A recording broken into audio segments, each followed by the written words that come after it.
संस्कृताय नमो नमः। अहं रेणु झा अस्मि, नागार्जुन संस्कृत महाविद्यालये तत्रैव साहित्यविषये शिक्षकोऽस्मि अनुष्कारी। अद्य शास्त्रे तृतीयखण्डस्य छात्रां शीर्षकः वर्तते महाकविकालिदासस्य विरचित पूर्वमेघदूतस्य शापावधि मेघदर्शनदिवस संबंधे संक्षेपेण वर्णनम उपस्थापन। तो बच्चों ध्यान देना, इस पीछे के वीडियो में हमने आपको बहुत सारे क्वेश्चन समझाए हैं, आंसर। तो आज मैं शापावधि अर्थात शापावधि में कौन थे रामगिरी पर्वत पे यक्ष, कौन दिए थे कुबेर, तो वही शापावधि और मेघ दर्शन किस रोज यक्ष ने मेघ को दर्शन किए अर्थात आषाढ़ के प्रथम दिवस में किए। तो मैं आज उसी पे आपको थोड़ा पढ़ाऊंगी, समझाऊंगी।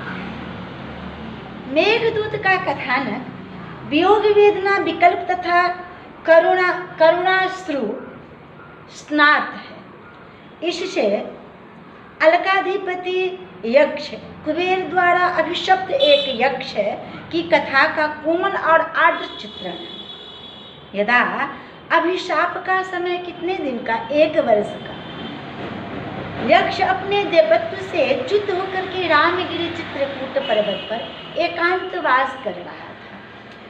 इसने 8 मास मासान अष्टो मासान नित्यर्था नित्वा गमयित्वा अर्थात 8 मास को शापावधि बड़ी कठिनता से बिताई। तब तक आषाढ़ में वर्षा आ गई। आकाश में उमड़ते घुमड़ते घन घोर बादल को देख करके इसे विकल हो गए। कौन? यक्ष। और कह रहे हैं कि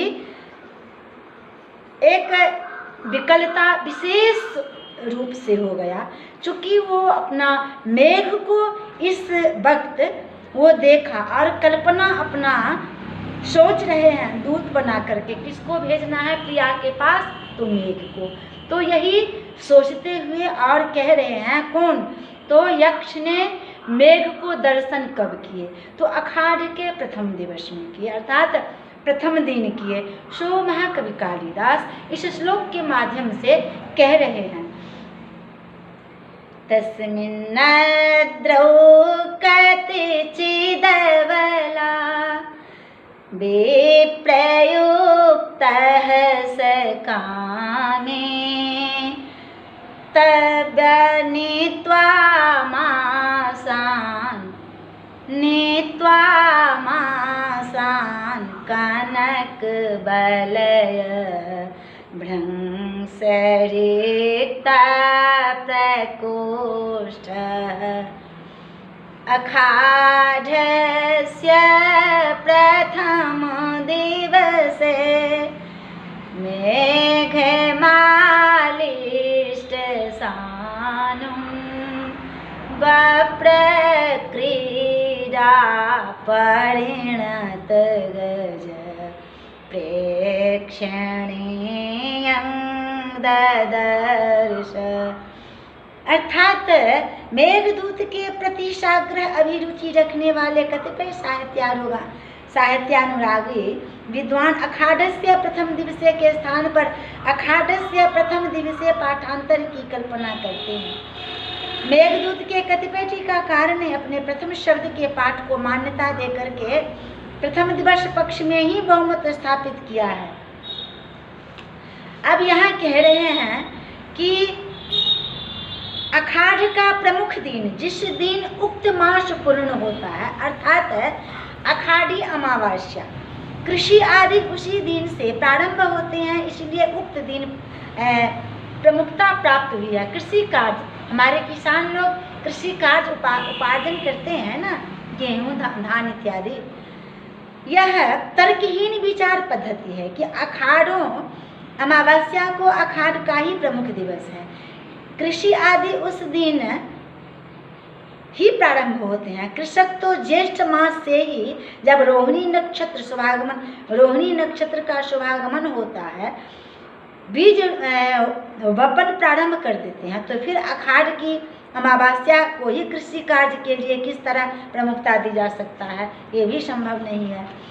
फिर यहाँ कह रहे हैं कि प्रथम दिवसे अर्थात कि शापांतो, कह रहे हैं कि शापांतो में भुजग शयना दुत्थिते, उत्तर मेघ में यक्ष के कथानुसार 4 मास पूर्ण होते हैं। शापावधि वर्ष भर की है, 8 महीने बीत चुके हैं, 4 मास और बिताने हैं। शाप मुक्ति का दिन हरिबोधिनी एकादशी है, जो कार्तिक कृष्णादि मास के शुक्ल पक्ष का 11वां दिन है। यदा अब ये कह रहे हैं यक्ष के संबंध में कि चरित्रवर्धनाचार्य की चरित्र वर्धिनी टीका के अनुसार यदि प्रथम दिवस को आषाढ़ का अंतिम दिन अर्थात अमावस्या मानते हैं, तो इसके संदर्भ में कह रहे हैं क्या,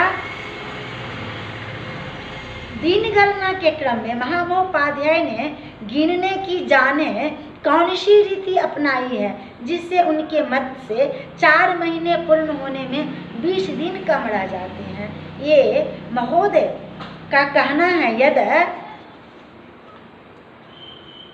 कि स्तोत्रिकांड मंडनाचार्य लिखते हैं कि चांद्रोपि शुक्ल पक्षादि कृष्णादिर्वेति च द्विधा, चांद्रमास यज्ञादि कर्मों के लिए शुभ होता है। यदा ज्योतिषा शास्त्र का वाक्य है कि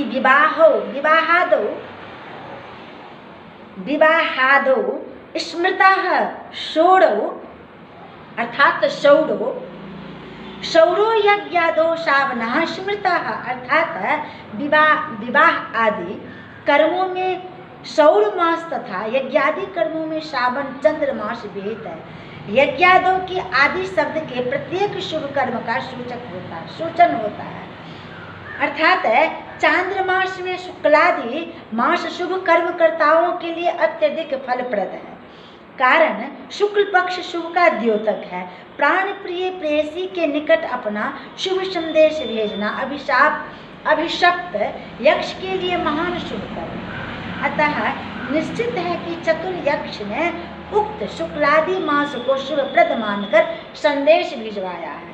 अर्थात कहने का भाव है कि बच्चों ध्यान देना, कहने का भाव है, मैं जो पीछे बोली हूँ, जो कि प्रथम दिवस जिस रोज आषाढ़ के प्रथम दिवस मेघ को देखा कौन यक्ष और सोचा अपना मन में कि इनको दूत बना करके भेजेंगे अपने प्रिया के पास, सो यहाँ हमारे एक से एक विद्वान बढ़ करके कवि के क्षेत्र में कवि के कवित्व के आगे बढ़ करके आए हैं और लिखे हैं अपना अपना उदाहरण कि उस दिन निश्चित रूप से शुभ दिन, शुक्ल पक्ष इत्यादि शुभ अर्थात शुभ का सब तरह संपूर्णता, इसीलिए उसी दिन उसने भेजा इसको मेघ को।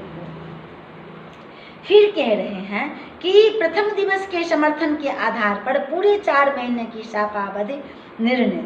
मुहूर्त चिंतामणि को पीयूष धारा टीका में लिखा है कि आपश्चा भ्यास्तु तिथयः कृष्ण बत परि कृत्यता पंचमी पर्यंत शुक्ल पक्ष की तिथियां भी कृष्ण पक्ष की समान मानी गई है। बिल्कुल पंचमी पर्यंत शुक्ल पक्ष की तिथियां भी कृष्ण पक्ष के समान मानी गई है।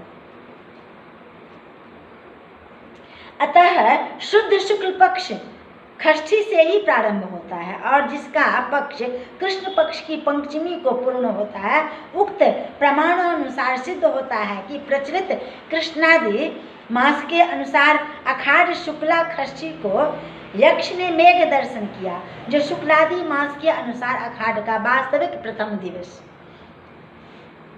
अर्थात कह रहे हैं कि मुहूर्त चिंतामणिकार रामदेव की तिथि प्रकरण में लिखते हैं, नंदा च भद्रा च जया च रिक्ता,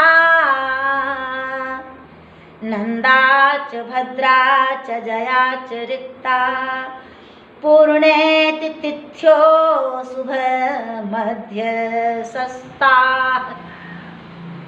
शीते शीते शस्त समाधमाः स्युः। अर्थात फलतः नंदा षष्ठी तिथि में मेघ दर्शन यक्ष के लिए अभीष्ट साधक हो जाता है।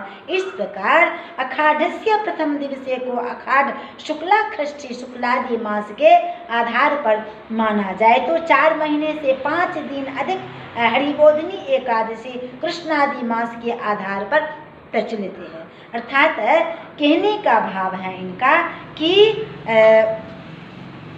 दिन आदि गणना चक्र में भी ये यहाँ लिख रहे हैं, पूरा हिसाब किताब किए हैं। अब कह रहे हैं कि शुक्लादि मास 30 अखाढ़, 30 श्रावण, 30 भाद्र और 30 आश्विन कुल 4 मास। इस तरह शेषान मासान गमय चतुरों के समर्थक होने के साथ साथ भुजग शयन में सारंग पाणी के उठने पर यक्ष का शापांत होता है। ध्यान देना बच्चों, सारंग पाणी के उठने पर यक्ष का शापांत भी होता है। यहाँ अखाढ़स्य प्रथम दिवसे शुक्लादि चांद्रमास के अनुसार तथा शापांतों में भुजग शयना दुत्थिते सारंग पाणु यद कृष्णादि चांद्रमास के अनुसार लिखित प्रतीत होता है। इस प्रकार दिन गणना के क्रम में कृष्णादि और शुक्लादि चांद्रमास का अद्भुत सम्मिश्रण हुआ है, इसलिए जो ध्यान गम्य है अखाढ़ के प्रथम दिवस में तो। और फिर कह रहे हैं उपरयुक्त शापावधि की दिन गणना के अनुसार आश्विन के अंत में सरस चंद्रिका के प्रौढ़ हो जाने का भी समय आ जाता है, जिससे यक्ष की पाश्चादावं विरह गुणितं तं तमात्माभिलाषं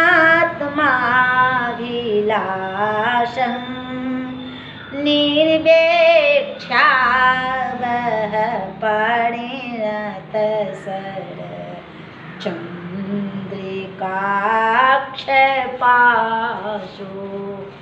अर्थात कह रहे हैं यह उक्ति की चरितार्थ होती है क्या, एक बात और अपनी अर्थात एक बात और अपनी विरहिणी प्रेयसी के घमंडता दर्शन जनित अनिष्ट की आशंका से विरही यक्ष अखाढ़ की स्वल्प विरला भ्रता में अर्थात स्वल्प विरला भ्रता में ही संदेश भिजवाने को आतुर हो उठा होगा। यद्यपि अखाढ़ के प्रथम दिवस में हो स्वल्प विरला भ्रता अर्थात संभव है किम इस प्रकार कविकृत मेघ चरित्र चित्रण के आधार पर मेघ दिवसे पाठ ही शुद्ध है और आचार्य जी प्रथम दिवस ही सही है, शुद्ध है और आचार्य जी तथा महामहोपाध्याय जी द्वारा प्रदर्शित दिन गणना की विषमता को विचारने पर उपरयुक्त चक्रानुसार ही यक्ष को अवशेष 4 मास की अवधि ठीक बैठती है। यदा संस्कृताय नमो नमः।